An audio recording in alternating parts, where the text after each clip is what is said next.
Ladies and gentlemen, thank you so much for coming to this presentation by my friend and colleague Tom Kohn on the publication of Roman Tragedy.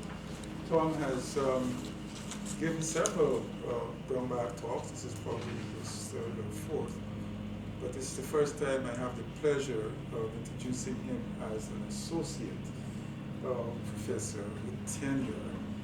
And I hope that tenure word continues to mean a great deal at this university. Tom is a very laid-back, very understated person. As you can see from the short blurb he gave us for his flyer, but I know a little bit more about him, so I'm going to embarrass him by talking about that. He came to us in 2006, having earned a PhD from the University of Minnesota in 2001, where he did his dissertation under Robert Sanowski, his dissertation being the Poetics of Seneca's Oedipus. But before he came to us, he sampled several universities to make sure he did get the best one. So he worked at the University of Minnesota, California, Millsaps College, University of Mississippi, the University of Richmond, University of North Carolina, before deciding that Wayne State University is the best place for him to be. So his choice was an informed choice, and he has been here since 2006 and became an associate professor last year. He has written a book that is being published, that will be published by the University of Michigan Press, and we know that that's a very prestigious press. It's called The Dramaturgy of Seneca Tragedy, and he might be talking a little bit from that.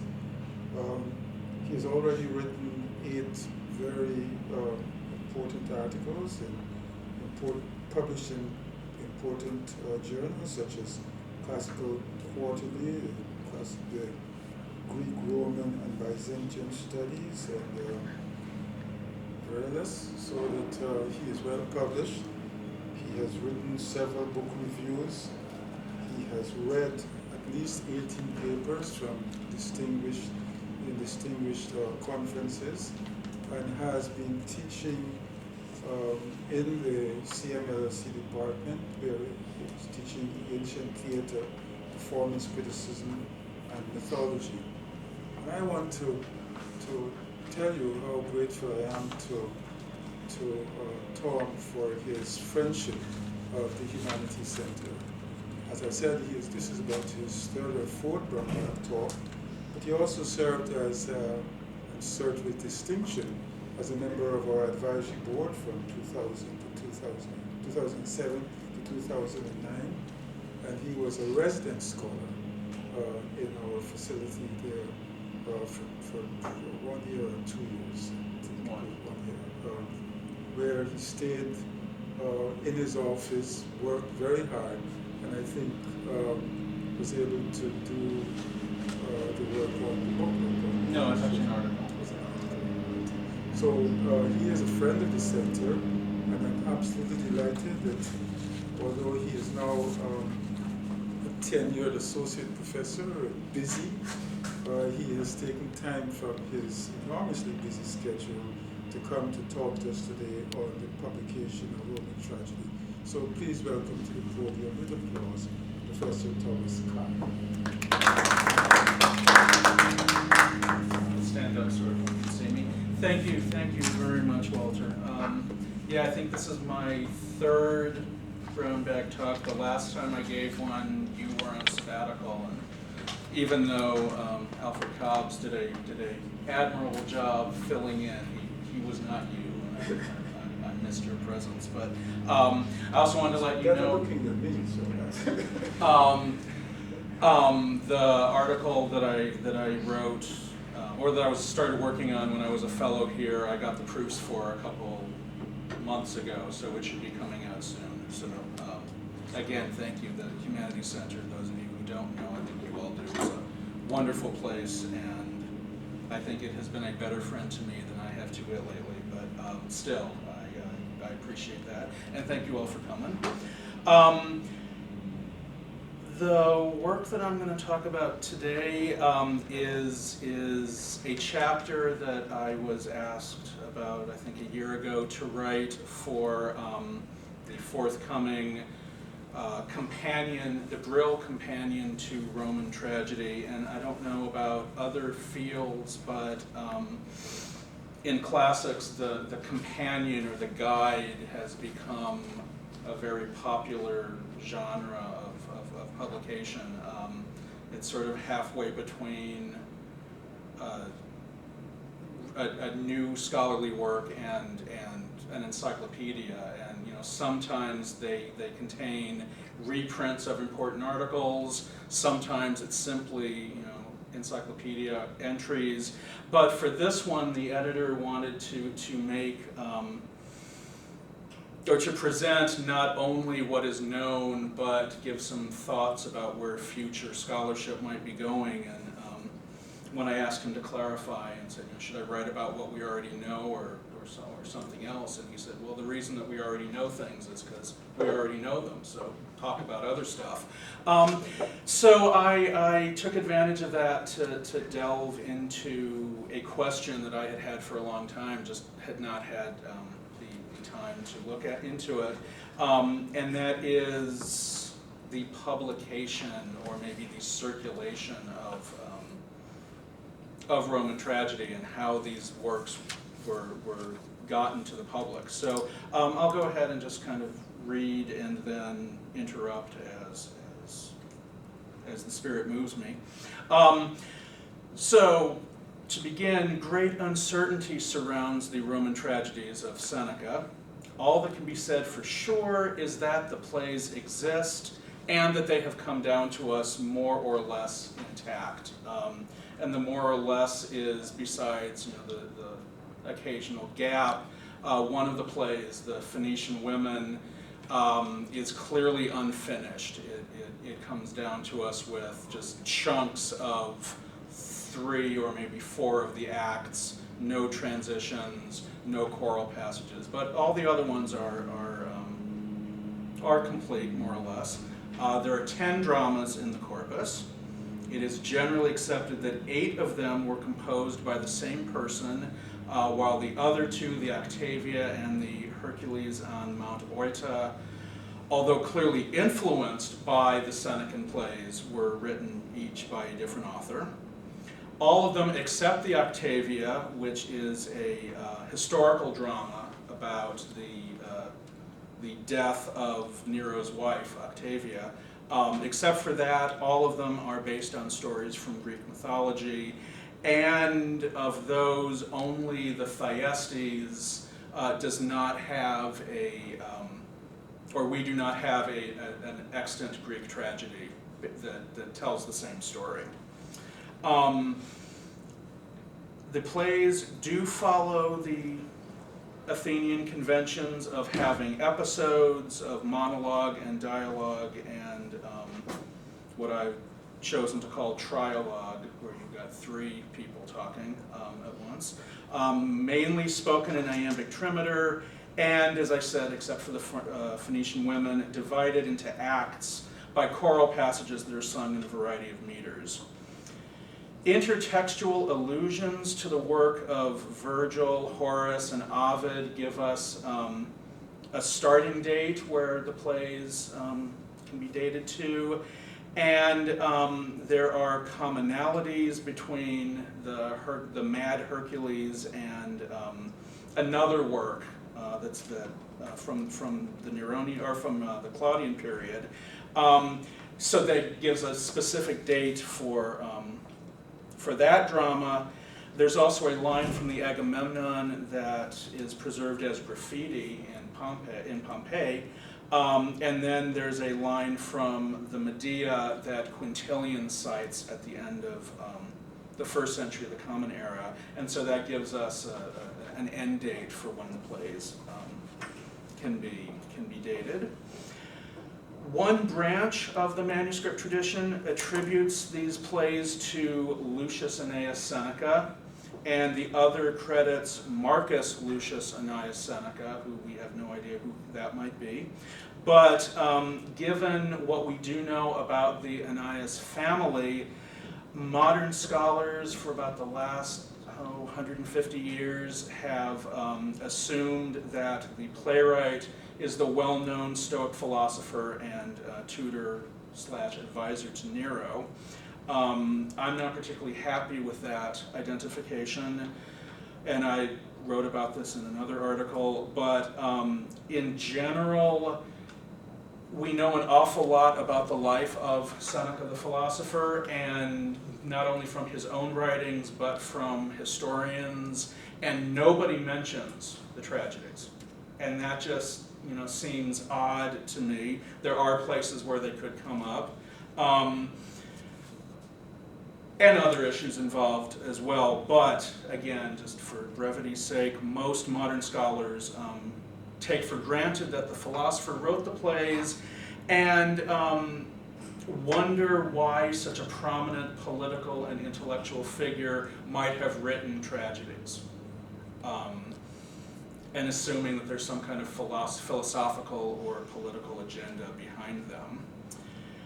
We know that the plays were performed in the medieval period, but there's nothing in the first century Rome that tells us either way, and I'm still hoping for that notice or that letter that someone says, saw Seneca's Oedipus last night, loved it. But there really, we have no firm evidence. There's a scholar by the name of Otto Zfirlein who has voiced the seminal opinion that these plays were written for recitation, recitationis dramans is what he calls it. And then there's another scholar, Dana Sutton, who has offered, I think, one of the strongest defenses for performance. And as a little plug, my forthcoming book from the University of Michigan Press deals with that issue, and I think shows pretty strongly that the plays were composed with at least a fictive stage in mind. That is, the author envisioned a stage and included enough details in what he wrote to allow for theatrical presentation. And all indications of the contrary, it's not my intention here to rehearse this debate in full, but it's come down more or less to a lot of, he said, she said things. Well, I say they can be performed. No, I say they can't. And so I kind of like to reframe the question and look at the process of publication, or rather making a literary text available to the public, which is what publication really means, in first century Rome. And I hope that by turning away from that somewhat subjective considerations of quality conventions and philosophical ideas, we can gain a greater understanding of what would be involved in presenting these plays to a wider audience, and that will, again, illuminate some things. It should be self-evident that Senecan tragedy was in some way made accessible to the general public. The fact that we have the plays today shows that they were at some point and for some reason written down for distribution. I think that's just, common sense. But that's not the only indication. Someone needed access to the Agamemnon in order to scrawl a line from it on the walls of Pompeii. Quintilian could not have quoted from the Medea if he had not had the play available to him in the end of the first century. And the authors of the Octavia and the Hercules on Mount Oida, regardless of who they were wouldn't have been able to imitate Seneca's style without the plays in front of them to study.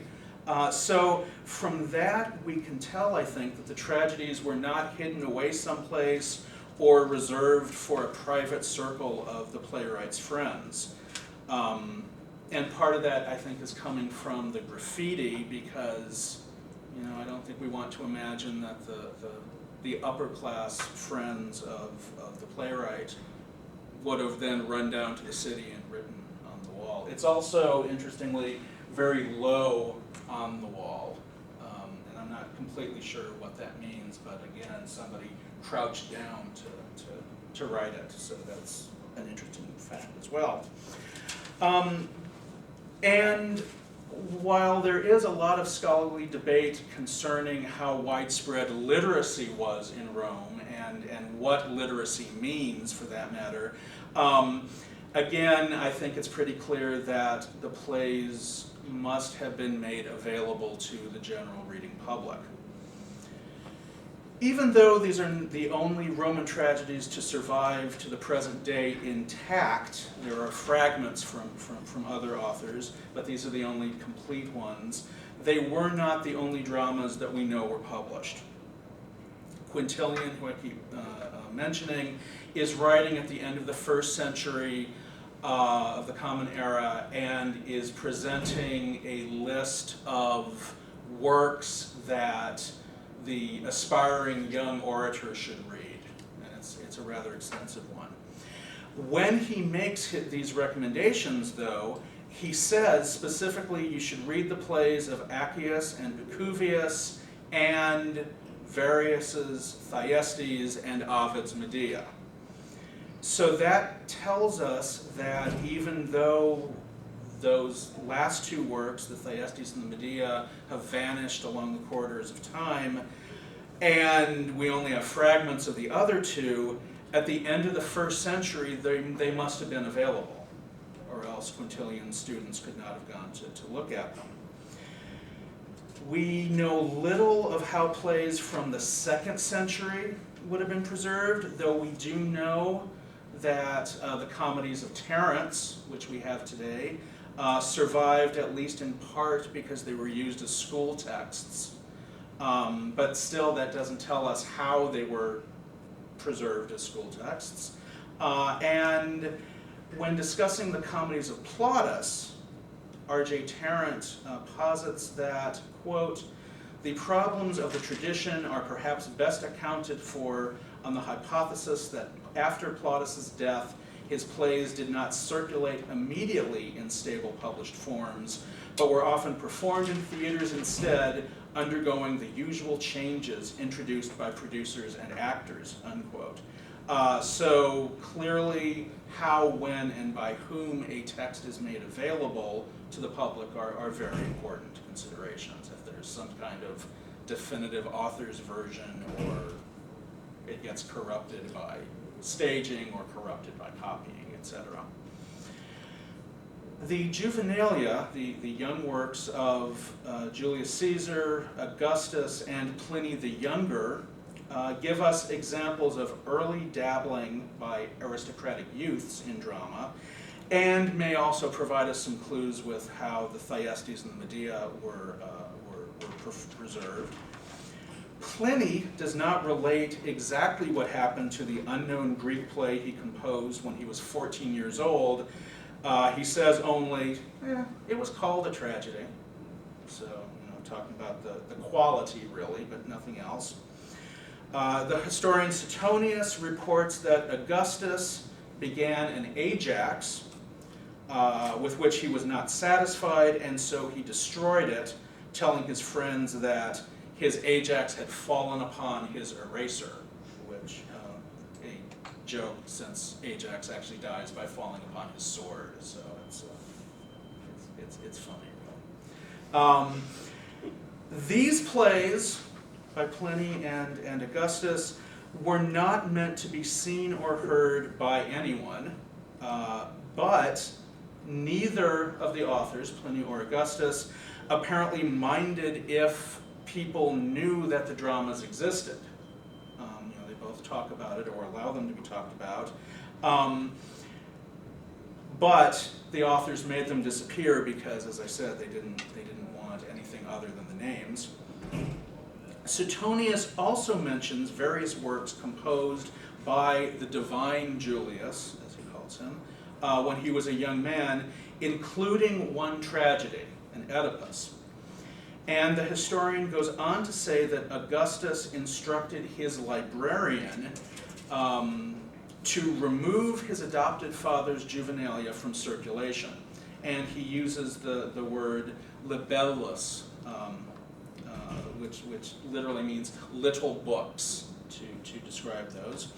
And this is the word that many Roman authors, Pliny as well as poets, used to refer to published manuscripts. And so I think we have to infer that Julius Caesar himself not only failed to destroy these writings, but in fact distributed them to maybe his friends and others, and allowed them to be available to the public.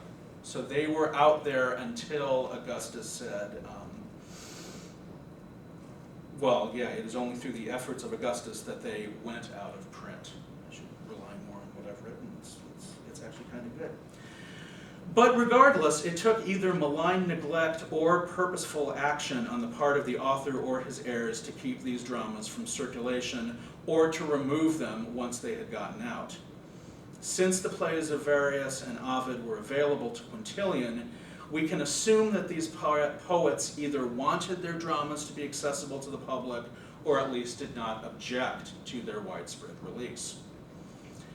In any event, publication, which I keep putting in quotation marks, in ancient Rome was a different concept than what we think of today. I mean, clearly you didn't take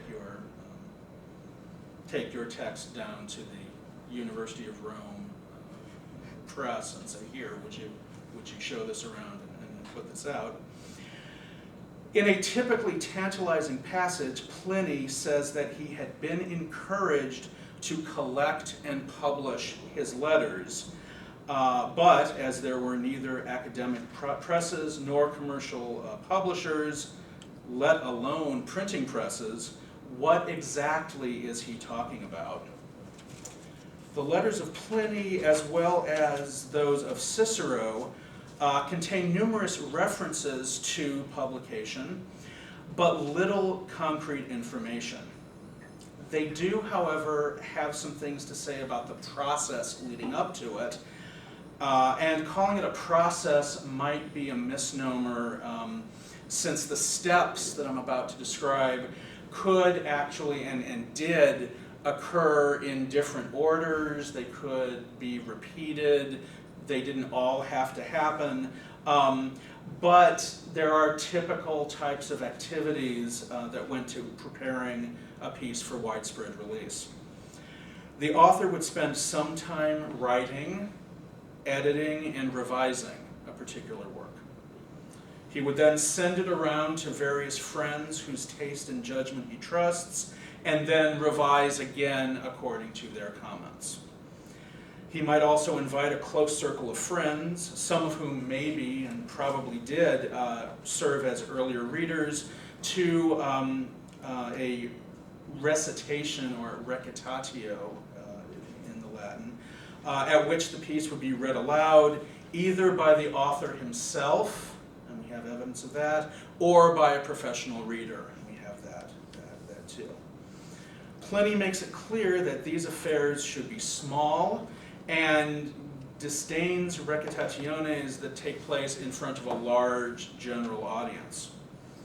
After the reading, the listeners would then make more suggestions, not only commenting about troubled spots, but also pointing out passages that were particularly successful. The process of revision and seeking critical comments to both written and recited texts can continue then until the author is satisfied with the result. Then, and only then, is it at last ready to be released to the public. And this last point is really important, as Cicero makes clear a couple times that one of his speeches has gotten out early, and he's very upset about this and wants it brought back, and also, if possible, but also the authentic version released. So, it seems then that the process of writing academic articles is very similar to what we're talking about. You write something, you send it to trusted colleagues, you get up in front of trusted colleagues to share, and getting feedback all the way. The circulation itself can happen in several ways, but William Johnson sums it up nicely when he says, quote, "Publishing was simply the offer to let others copy your literary work without stipulating that they keep it to themselves," unquote. So again, they can have copies of it, they can spread it around, they don't have to just keep them private, as you would a preliminary draft of something. The writer himself might present copies of the work, of the finished work, to his patrons and or his friends. He could place an authorized copy in a central library, or a copy could be given to a bookseller, usually without any financial considerations. And this phrase, this term bookseller, is a contested one. They seem to be businessmen who would obtain, again, one of these authorized finished copies, one of the finished copies, and make them available so that if you wanted to, your own copy, you could go to them and say, "Hey, I would like Ovid's Medea, please." And they would then copy it out for you. They would have their scribes do it, and then present it to you when it's finished. So it's doubtful that there was a huge inventory of prepared texts, of prepared codices that were just sitting waiting to be sold. This was a production on demand. So an interested reader outside of the author's circle would approach whichever depository was used, and at his own expense have the work copied. And this leads to one final point of utmost importance, that the distribution of a work depends on word of mouth. There's no billboards or newspapers to advertise in. Seneca did not go on, late night talk shows or radio programs to be interviewed about his work.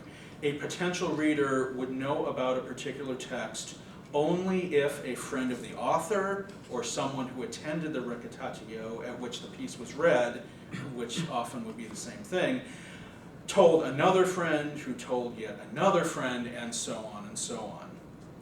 This is surely what Cicero has in mind when, in one of his letters to his friend Atticus, he requests that Atticus spread the word of his book around Greece if he likes it.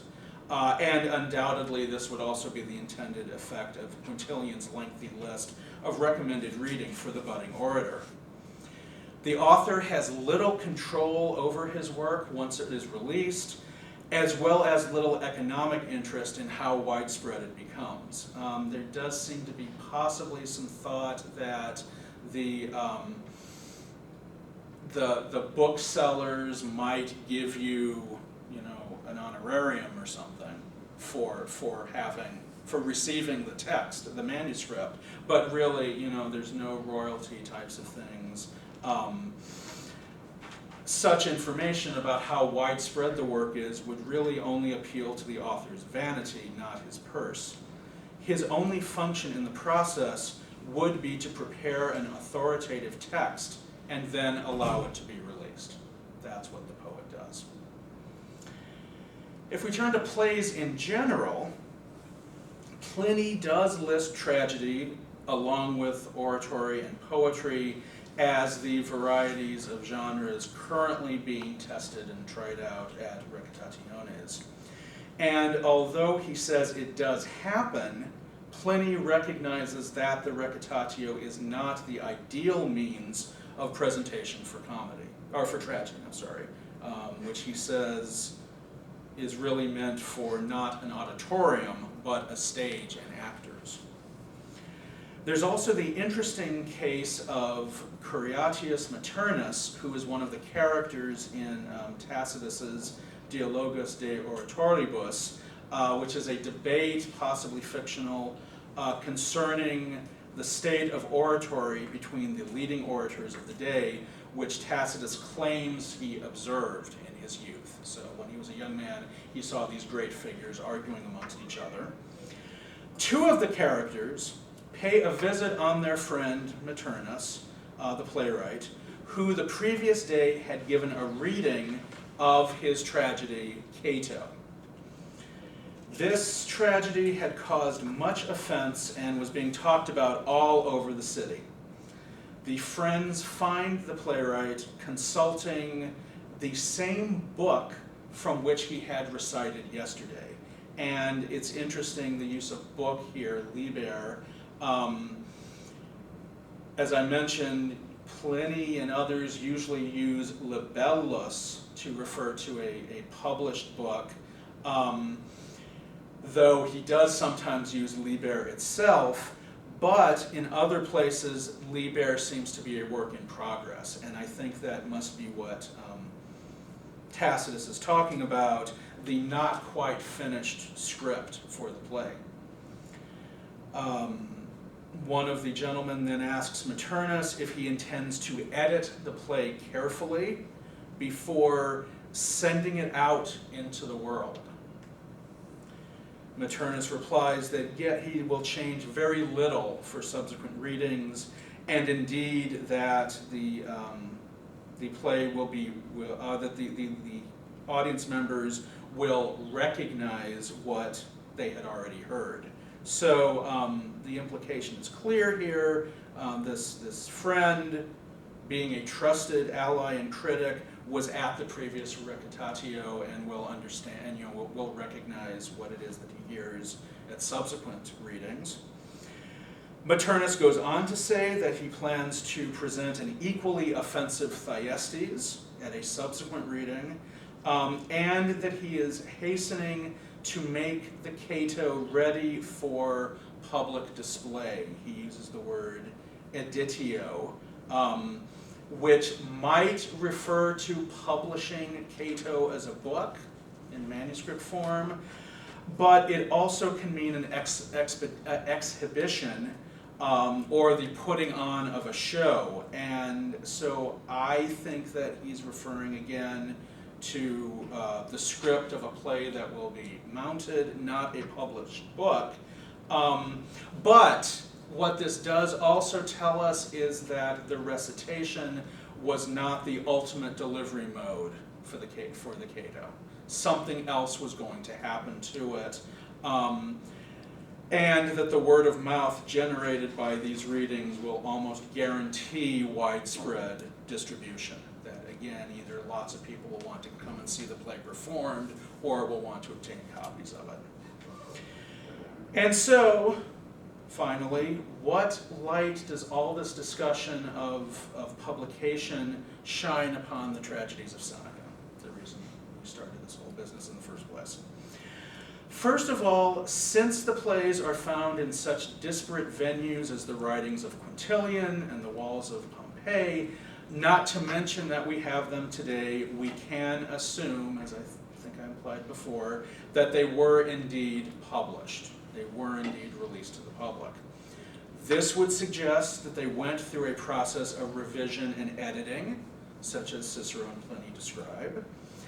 And so the playwright would have sent unfinished manuscripts around to his friends to comment on.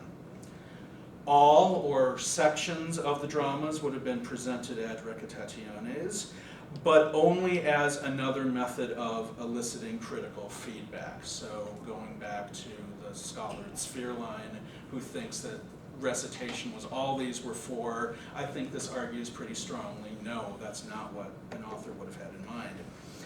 They still may or may not have been performed on the stage, But stage performance certainly would have served as an effective way of spreading the word of mouth and creating demand, and so could be an argument in favor of such a production.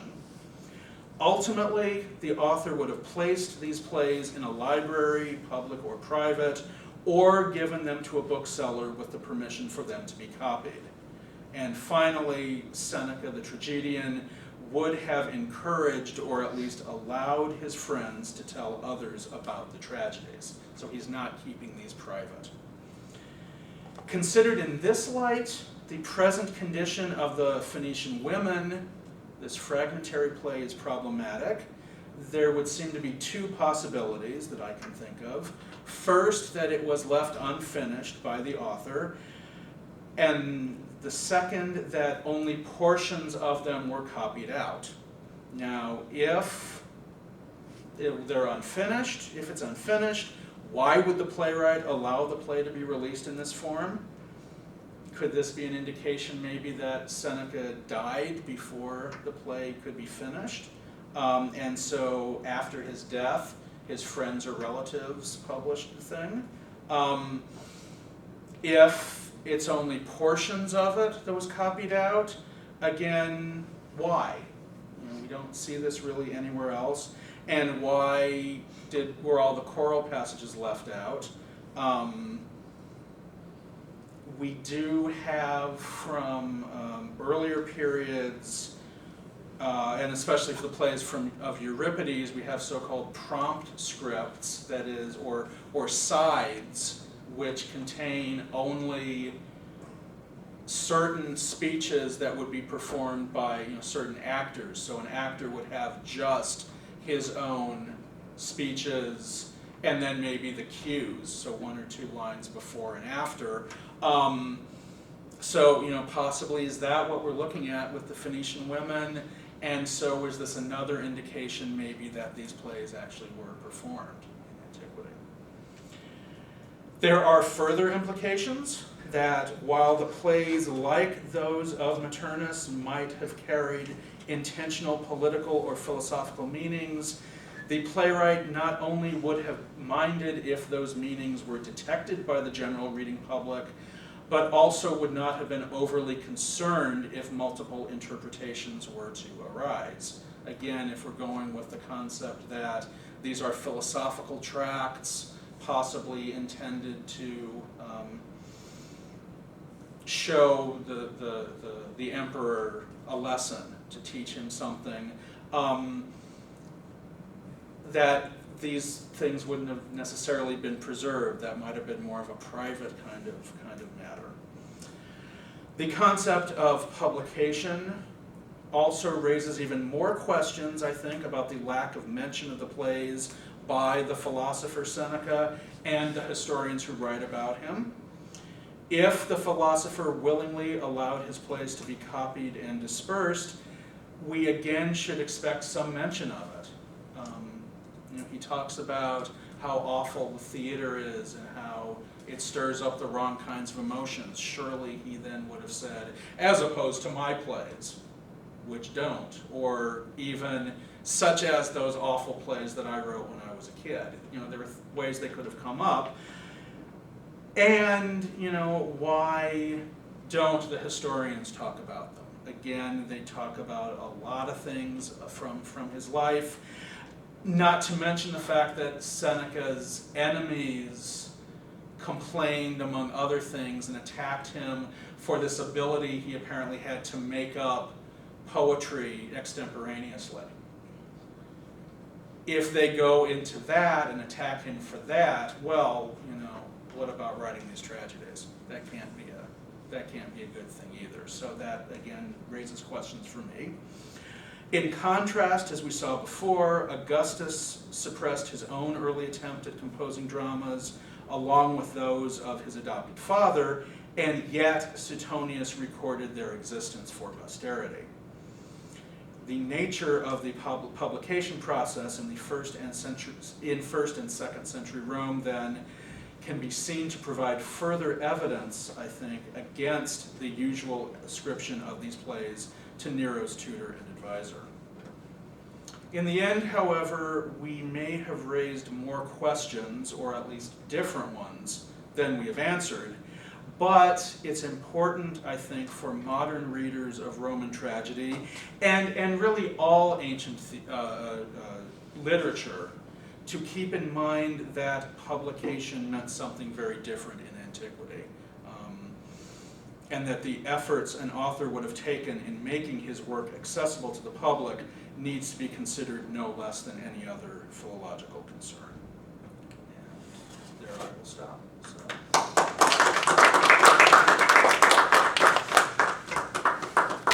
I'm sure none of that was clear, so if anyone has questions, I will be happy to. Yes? Thank you so much for, this is very fascinating, this insight into how things were done back then. In the beginning of your talk, you mentioned this sort of shroud of uncertainty that covers the identity of Seneca. Mm-hmm. And you mentioned that you weren't quite happy with the way things were handled. Could you develop that a little bit more? Sure. Well, I mean, the main thing that got me thinking about this again is the lack of mention, external mentions of these plays. We also, though, have some references. Marshall, the poet, talks about the three Senecas, and nobody's really sure which three he means, but surely at least two of them could be the philosopher and the tragedian. There's also a later Roman poet in the 4th century who talks about Seneca the philosopher and Seneca the tragedian as two different people. And there's, in the edition I was looking at, there's a nice note that says, well, clearly he's mistaken. And even once you get into the Renaissance, you can see debates amongst scholars about, well, who wrote these plays? Is it the same person who wrote the philosophy? The two corpuses have different manuscript traditions until about the 11th century when they come together. And it seems that at that point, Seneca, the philosopher, was very popular, and so I envision, booksellers saying, "Ooh, you like this philosophy? Here are some plays that this guy wrote too," and so the two get smushed together then, and even at the end of the 19th century, Friedrich Schlegel, in eviscerating the Senecan tragedies and saying, oh, they're awful, there's no reason to read these except they had a lot of influence on Shakespeare, so they're valuable for that, says the only reason that the plays are attributed to Seneca at all is because Seneca is a character in the Octavia, which is one of the good reasons to assume that Seneca, the philosopher, did not actually write the Octavia, because he includes himself and also talks about some things that happen after he dies, so that would be a pretty neat trick if you were able to do that. But, and there are some other things involved too, style and use of philosophy and etc. But it just, they're two different kinds of work, two different styles, content, and there's no good reason to put them together. Mm-hmm. In fact, I was just thinking about, would there be any indications as far as style is concerned that Not this really. might be, although it would be, as you say, it would be very difficult because they're very different types Exactly. of work. So. And I mean, there are philosophical issues that come up in the plays, but philosophical issues come up in plays, and people will alternately point out, oh, well, here's where Seneca was a well-known Stoic philosopher. Here we see Stoic philosophy being espoused, but then they'll say, oh, here we see things that are contrary to Stoic philosophy. So how do you explain that? Well, you explain it because these are characters who are speaking in their own voice, who have their own opinions and ideas. So yeah, that's going to happen. I think you have to add at that point, though, Tom, he was an eclectic philosopher, and he chose from any school he wanted. That is true, so too. You can't defend that argument per se on that's just Stoic, because he's just a Stoic. He doesn't say that. He says, as a spy, I will go into other schools and take what is good. That's absolutely That's true, too, his yes. vision, Tom. Yes, that's absolutely true. What's the text of the Pompeian Wall inscription? Is it literate? It's misspelled horribly. Yeah, all the vowels are Is it incorrect. missing words? Is No. the line whole? The line is whole. The line is, the translation is, I see another Ida, and it's,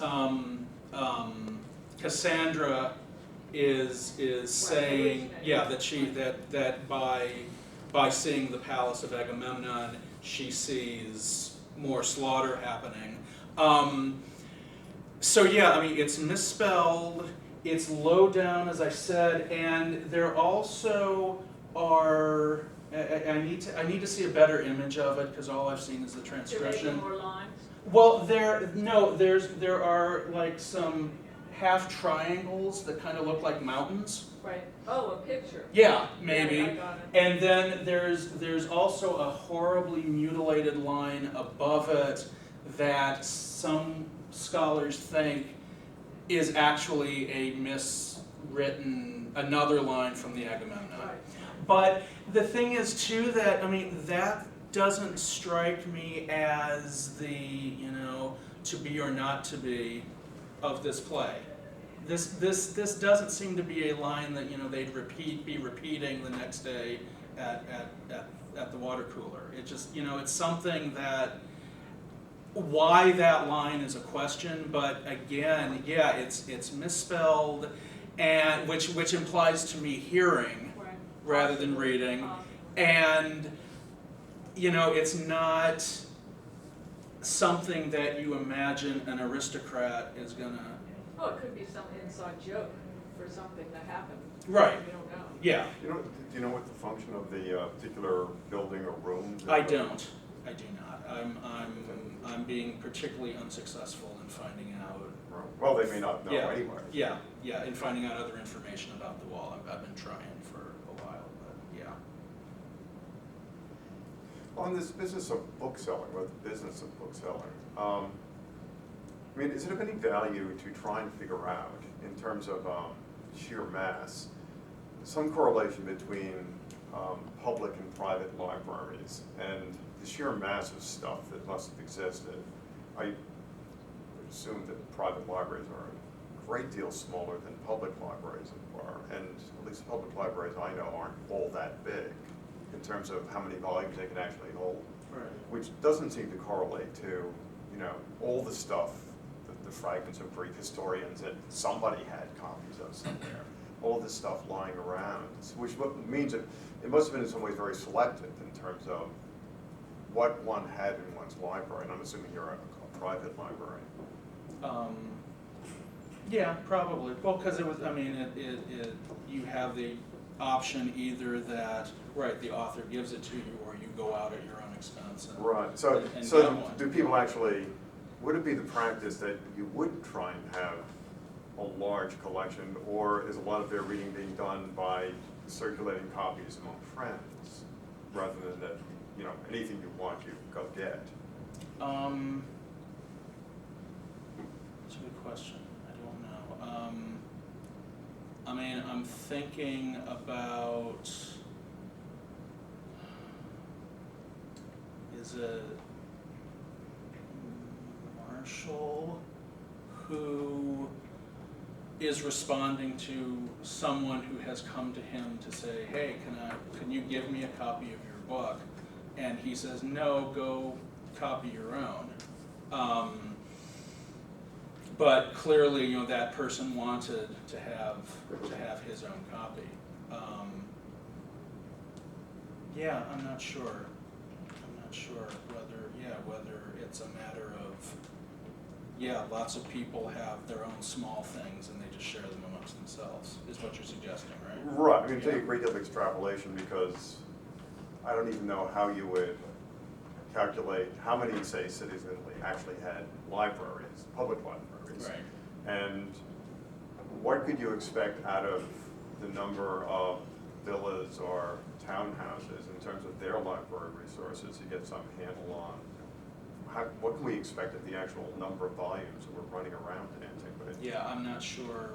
I think now you're getting into those same kinds of people who argue about, you know, what does literacy mean and who was literate and who had access to books. And, But we have that Villa of the Papyri, or Papyri, you know, that great extensive collection of Epicurean philosophy from Herculaneum, which they're slowly trying to figure out what the burnt rolls were. Right, which I suppose selects a considerable amount, suggests a fair amount of selectivity in the way. Right, an but it shows individual- you that private people could have huge collections of material, and that this is some aristocrat, we don't know exactly who it is, but we have that. And of course, you can't tell where the books are per se. I mean, there's all kinds of studies. I think it was Kastner from Princeton who's done work on that, and we know that Jim O'Donnell has worked on the idea of what reading is and whatnot.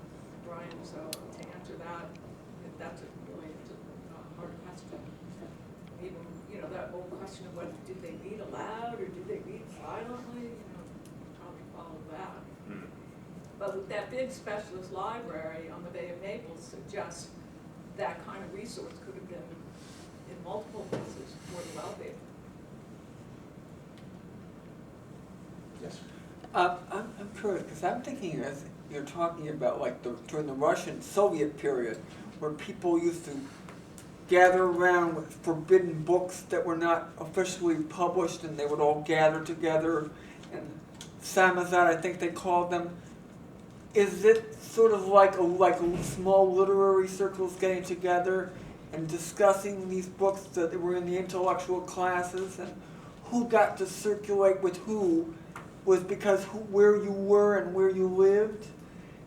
Is that this tiny elite that got to read, that got to know who's who, had to be in the circle of people? There does seem to be that kind of idea, and yeah, there's stuff I've been reading recently that that Pliny, in fact, is trying to encourage that sort of thing that, oh, this is what a good Roman upper class person does. He besides serving and doing things for the public, he also is literary in this way.